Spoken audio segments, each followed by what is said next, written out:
Simulizi hii inaanza na Shin akiwa siku yake ya kwanza shuleni. Wakati akitafuta darasa lake, tunajifunza kuwa huu ni mwaka wake wa mwisho wa sekondari. Kwa bahati mbaya, anagongana na mwanafunzi mmoja anayeitwa Gish. Shin anapoanguka, Gish anamuwahi na kumshika, lakini simu ya Gish inaanguka chini. Shin anapojaribu kumshukuru, Gish anaondoka kabla hajasema lolote. Wakati wa sherehe za kuwakaribisha wanafunzi, uongozi wa shule unamtambulisha Gish kwa wanafunzi wote, ukitangaza kuwa amepata alama za juu zaidi za IQ ya 200%, jambo linalomfanya kuwa mwanafunzi wa mfano. Gish anajitambulisha, tunaona wasichana wengi akiwemo Shin wakivutiwa naye, lakini anajua kuwa kumwona mara kwa mara itakuwa vigumu kwa sababu wanafunzi wenye ufaulu wa juu wana jengo lao maalum. Pia tunajifunza kuwa Gish, licha ya kuwa mwanafunzi mwerevu kuliko wote shuleni, anapenda mambo ya ubunifu. Baadaye Shin na wasichana wengine wanapokea ujumbe kuwa Gish yuko kwenye mkahawa na hivi karibuni atapita karibu na jengo lao. Wasichana wote wanakimbia ili kumwona na kumfuata hadi anapoingia kwenye jengo lake. Katika moja ya seminari za Gish, anazungumzia saratani ya watoto, childhood cancer, huku Shin na wasichana wengine wakiwa wamehudhuria. Wakati huo huo, picha ya Gish akiwa na msichana mmoja anayeitwa Shaho ambaye yuko darasa moja na yeye inatokea, jambo linalowafanya wasichana waamini kuwa wana uhusiano. Shin anasikitika anapoona hivi na anatumia muda mwingine wote wa siku akiitazama picha yake. Rafiki zake wanamwambia azinduke kutoka kwenye ndoto hizo. Hapo mwanafunzi mwenzake anayeitwa Ajin anamfuata Shin akimpa maua na kumweleza kuwa anampenda na anataka kuwa naye kwenye mahusiano, lakini Shin anakataa akisema anampenda Gish na anapanga kumwelezea hisia zake hivi karibuni. Rafiki zake wanaamua kumsaidia kwa kuanzisha vurugu darasani ili Shin apate upenyo wa kwenda kukutana na Gish wakati wa mapumziko. Anakwenda kwenye jengo ambalo wanafunzi wenye IQ kubwa wako, na anapomuona Gish anampa zawadi na kumweleza kuwa anampenda akitumaini kuwa atakubali hisia zake. Hata hivyo, Gish anamkataa akisema haiwezekani kwa sababu hapendi wasichana ambao si werevu, kisha anaondoka. Shin anajihisi mwenye aibu na kumshukuru Mungu kuwa hakuna aliyemuona, lakini mwendeshaji wa kamera za usalama CCTV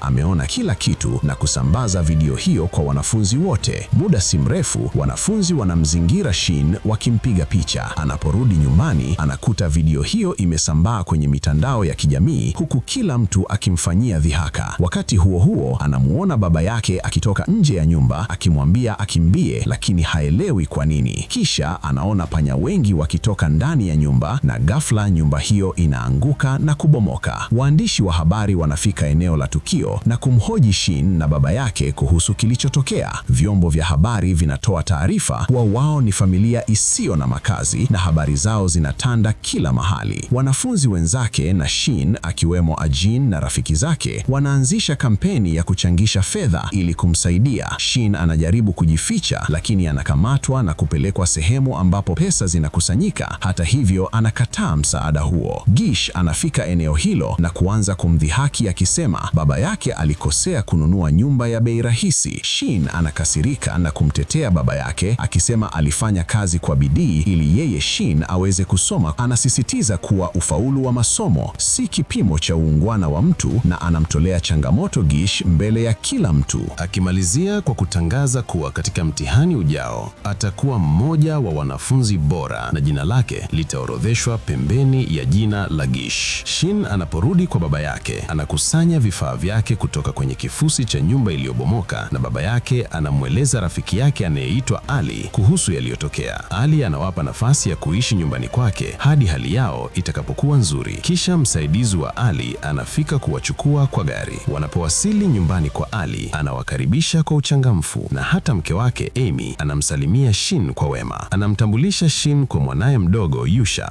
Amy anampeleka Shin kumwonyesha chumba atakachoishi, na wakati wa mazungumzo yao, Shin anajifunza kuwa mwana wa kwanza wa Amy pia anasoma shule moja na yeye. Amy anataja kwa fahari kuwa mwanaye ni maarufu shuleni kote na anaongeza kuwa mara zote alitamani kuwa na binti kama Shin ili wawe marafiki. Hata anatania kuwa huenda siku moja Shin akawa mke wa mwanaye. Shin anamkiri Amy kuwa anampenda mvulana mmoja wa shuleni kwao, ingawa mvulana huyo alishakataa upendo wake. Kabla ya kulala, Shin anajaribu kuchoma picha za Gish, lakini anashindwa kufanya hivyo. Kila anapoangalia, anaona picha yake hata kwenye mashuka ya kitanda chake. Ghafla, Gish anatokea mbele yake na anashutuka. Hapo ndipo anapogundua kuwa Gish ndiye mwana wa Ali na Amy. Gish anamwambia atupe picha zake zote, lakini Shin anakataa na kusema, usisogee karibu na kitu chochote kinachonihusu. Gish anamjibu, uko sahihi, haunihusu, ingawa tunaishi nyumba moja. Kisha anaondoka chumbani kwake. Asubuhi iliyofuata, Gish anapoondoka kwenda shule kwa baiskeli yake, mama yake anamwambia asimame na kumshauri ampe Shin lift. Shin anapojiunga naye, anaonekana mwenye furaha sana,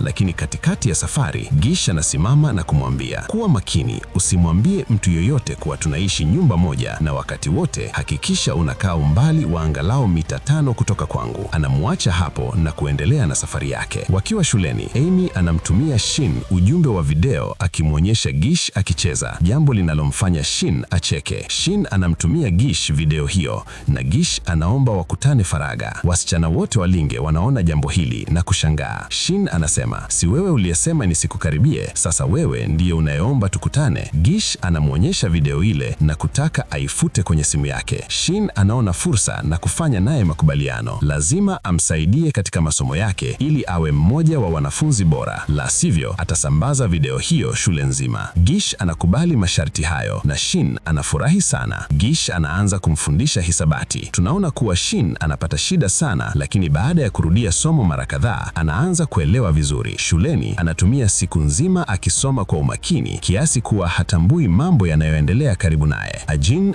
anamfuatafuata akimlinda dhidi ya jambo lolote linaloweza kutokea. Wakati mfani, Ajin hata anamwokoa dhidi ya chungu la maua kilichokuwa kinaanguka. Wakati huo, Gish anatazama Shin anavyosoma, anamfundisha swali gumu sana la hisabati na kumwambia kuwa litakuwepo kwenye mtihani ujao na lazima asome kwa bidii. Shin anafanya kazi kwa juhudi, anafanya mazoezi hadi anapoweza kulitatua swali hilo kwa usahihi. Anagundua kuwa Gish amesinzia kwa uchovu, kwa hiyo anakaa pembeni yake kujiahidi kufikia matarajio yake na hata kumshinda. Mwishoni anasinzia pembeni yake. Mama yake Gish anaingia na kuwapiga picha wote wawili wakiwa wamelala. Siku ya mtihani, Shin anafanikiwa kujibu maswali yote. Matokeo yanabandikwa. Shin anatafuta jina lake kwa shauku miongoni mwa wanafunzi bora, lakini halioni. Wasichana waliomzunguka wanaanza kumdhihaki kwa kitendo chake cha kuwapa changamoto wanafunzi wengine hadharani. Wakati huo, uongozi wa shule unafika ukiwa na Gish, ambaye anabainisha kuwa kuna jina limekosekana kwenye orodha. Baada ya kukagua matokeo mara 2, wanatangaza kuwa alama za Shin zinamweka miongoni mwa wanafunzi bora. Gish anaandika jina la Shin ubaoni mbele ya wanafunzi wote, jambo linalowakasirisha wasichana waliokuwa wakimpenda. Kwa upande mwingine, rafiki zake Shin wanajawa na furaha kwa mafanikio yake. Shin anasema kwa fahari, hatimaye jina langu limeandikwa pembeni ya lako, na Gish anampongeza. Anasherehekea na rafiki zake akiruka kwa furaha. Kisha simulizi inahamia kwenye mashindano ya 87 ya michezo ya shule. Ajin anashindana na Gish kwenye mbio akitumaini kushinda ili Shin amchague yeye. Hata hivyo, Ajin anashindwa na Gish anashinda mbio hizo. Tunamwona mama yake Gish akiwa amesimama miongoni mwa wasichana wanaomshangilia mwanawe. Kisha anaamua kuituma picha ya mwanawe na Shin wakiwa pamoja kwa wasichana wote waliokuwa pale, akiwafichulia kila mtu kuwa wanaishi nyumba moja. Baada ya hapo, Gish anaanza kumdhihaki Ajin kwa sababu ameshinda na ugomvi unazuka kati yao. Shin anaingilia kati na kumwambia Gish kuwa Ajin ni mvulana mzuri na hadhalilishi watu kama yeye anavyofanya. Anaongeza kuwa hapendi dharau zake. Wakati huo, mmoja wa rafiki wa Gish anacheza video kwenye kioo kikubwa ambapo Shin anasema nakupenda, lakini Gish alikuwa amemkataa. Gish anacheka na wanafunzi wote wanaanza kumdhihaki Shin. Kama jibu, Shin anaituma ile video ya wanafunzi wakicheza kwa kila mtu na wote wanaanza kumcheka Ajin. Kisha makundi hayo mawili yanaanza kupigana. Gish anampeleka Shin sehemu ya faragha na kumuuliza kwa nini amefanya hivyo. Shin anajibu kuwa Gish amekuwa akimfanyia vitendo vibaya mbele ya rafiki zake, hivyo anatumaini kusahau hisia zake kwake siku moja. Anaongeza kuwa atakapomaliza shule atakutana na mvulana na kuanzisha mahusiano naye. Gish anamsogelea karibu na kumwambia kuwa hatawahi kuweza kumsahau. Kisha anaondoka. Shin anaporudi nyumbani, anakaa na Amy. Amy anasema anafurahi kuwa Shin anahisia kwa mwanawe na anamweleza kuwa Gish alibadilika tangu siku Shin alipoingia nyumbani kwao. Anafafanua kuwa Gish haelewani vizuri na baba yake kwa sababu baba yake yuko busy sana na kazi wakati wote. Amy anaongeza kuwa kila mtu anadhani Gish atarithi kampuni ya baba yake, lakini yeye anataka tu mwanawe aishi kwa furaha na anaona kuwa anaweza kupata furaha hiyo akiwa na Shin. Hili linamfanya Shin afurahi sana na anamhakikishia Amy asiwe na wasiwasi kwa sababu atakuwa upande wa Gish daima. Siku iliyofuata, Gish ana mtihani muhimu utakaomfanya aweze kwenda nje ya nchi. Shin anaandaa hirizi ya bahati na kuiweka kwenye begi la Gish akimtakia mafanikio. Hata hivyo, anapofika kwenye mtihani, anateleza kwenye ngazi na kuchelewa. Anapojaribu kuandika, kalamu yake inavunjika. Anahisi kama kuna jambo baya linamtokea na kukumbuka kile Shin alichoweka kwenye begi lake. Anadhani kuwa hirizi ile ndiyo inasababisha mkosi wake na kukimbilia chooni. Baadaye anakwenda kuchukua kinywaji na tunaona kuwa Shin anamtazama kwa siri. Shin anapoona kuwa Gish yuko salama, anaamua kurudi nyumbani, lakini kwa bahati mbaya anapata ajali. Gish anaiona ajali hiyo mbali na kumkimbilia, akimkuta amepoteza fahamu. Anampeleka hospitali. Shin anapozinduka, anajikuta yuko nyumbani na anahofu kuwa Gish amekosa mtihani wake kwa sababu yake. Wakati huo Gish amekaa na baba yake na anasema kuwa hataki kufanya mtihani huo, si kwa sababu ya Shin, bali kwa sababu hataki kurithi kampuni hiyo. Baba yake anakasirika sana na mama yake pia anahuzunika. Gish anaeleza kuwa anaweza kufanya kila kitu anachotaka, lakini ni wao tu watakaokuwa na furaha na si yeye. Anawaomba wamwache afanye kile anachokipenda na wasimlazimishe jambo lolote. Anaomba radhi kwa yaliyotokea na kuondoka. Shin anasikia kila kitu na kwenda kumwomba radhi baba yake Gish kwa yaliyotokea, kisha anaondoka kumfuata Gish. Anapompata, anajaribu kumfariji akimwambia kuwa yeye ni tofauti na wengine na anastahili kufanya kile anachokipenda. Anamshauri afuate ndoto zake na kumhakikishia kuwa atakuwa naye daima kumuunga mkono. Gish anaamua kuishi mbali na familia yake na kuanza kujitegemea. Tunamuona baba yake akiwa na hasira na akikataa hata kumwaga Gish anapoondoka. Gish anakwenda katika chuo cha teknolojia cha Donan na Shin anagundua kuwa anafanya kazi katika kituo cha kutunza wanyama. Anakwenda kumuona maendeleo yake akiwa na mdudu mdogo worm. Anamwambia amchunguze mdudu huyo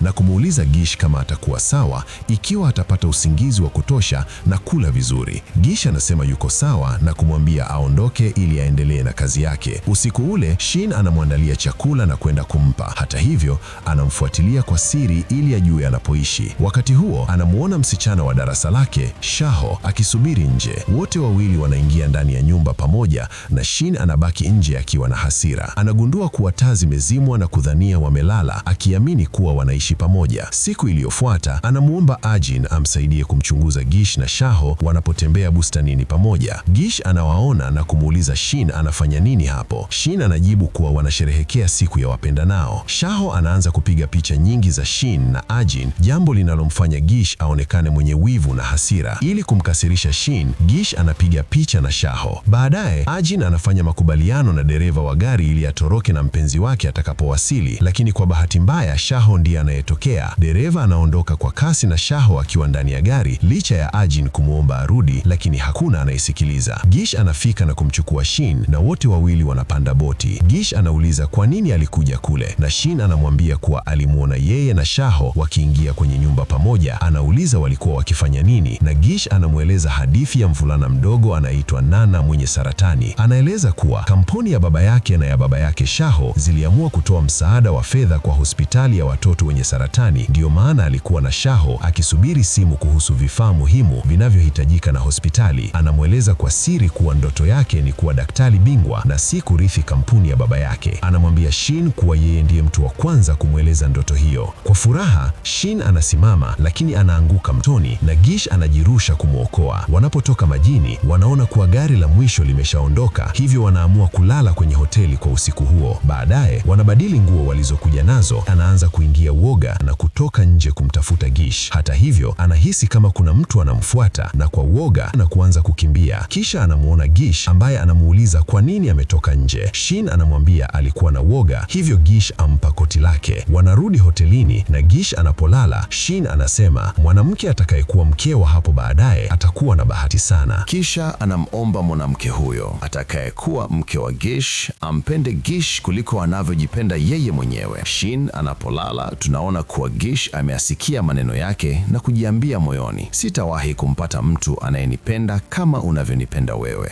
Asubuhi iliyofuata wanapoamka, mama yake Gish anapiga simu na kumwambia kuwa baba yake yuko hospitalini akiwa anaumwa sana. Gish na Shin wanakwenda hospitali na baba yake Shin anawajulisha kuwa baba yake Gish amekuwa akisumbuliwa na tatizo la moyo kwa muda mrefu ambalo limezidi kuwa baya mbaya kutokana na kazi. Daktari anawaambia kuwa anahitaji kufanyiwa upasuaji wa moyo na atasema ni lini utafanyika. Msaidizi wa Gish anamfahamisha kuwa kampuni inakabiliwa na matatizo ya kifedha na waasisi wa kampuni wanataka kufanya kikao, huku baba yake Gish akiwa ndiye mhusika wa maamuzi yote. Gish anaamua kwenda kwenye kampuni na kumwambia mama yake amhudumie baba yake, akimwomba ampe taarifa kwa kila kinachoendelea. Kisha anaondoka na msaidizi wake. Shin anamfuata na kumwona Gish akiwa amesimama na Shaho ambaye amewaleta madaktari bingwa wa moyo ili kumfanyia uchunguzi baba yake na kujiandaa kwa upasuaji. Gish anakwenda kwenye kampuni na kujaribu kutatua matatizo ya kifedha na waasisi. Wakati huo huo, baba yake anafanyiwa upasuaji na hali yake inabaki kuwa ya mashaka. Katika kipindi hiki, Gish anakumbuka kumbukumbu za baba yake akiwa na huzuni kubwa. Anaanza kupitia rasilimali za kampuni, miamala na hisa ili kupata suluhu la matatizo ya kifedha. Akiwa amechoka sana, anasinzia na Shin anaingia na kumfunika blanketi. Asubuhi iliyofuata anapoamka, anagundua kuwa amechelewa. Anachukua begi lake na kuondoka. Jioni ile, Shin anasubiri nje ya kampuni akiwa ameshika mwambuli. Gish anapotoka na kumwona, anamsogelea na Shin anasema, nilikuwa na wasiwasi na wewe, nimeleta mwambuli huu ili ujikinge na mvua. Gish anamwambia asimsaidie kwa lolote na kumweleza kuwa hana muda naye kwa sababu yuko busy na kazi na baba yake. Pia anamwambia akae mbali naye. Baadaye usiku ule, tunaona Shin akiwa ameketi peke yake mahali fulani na baba yake anamfuata na kumwambia kuwa anapaswa kutafuta sehemu yake ya kuishi na kuondoka kwenye nyumba ile, akizingatia hisia za wamiliki wa nyumba. Anamshauri adhibiti hisia zake kama anavyomjua. Shin anakubaliana naye na kuchukua ushauri huo kwa uzito. Siku chache baadaye, Ali, baba yake Gish, anajisikia vizuri na familia yake yote iko pembeni yake akimhudumia. Baba yake anamuuliza Gish kuna uhusiano gani kati yake na Shaho. Gish anaeleza kuwa akimuoa Shaho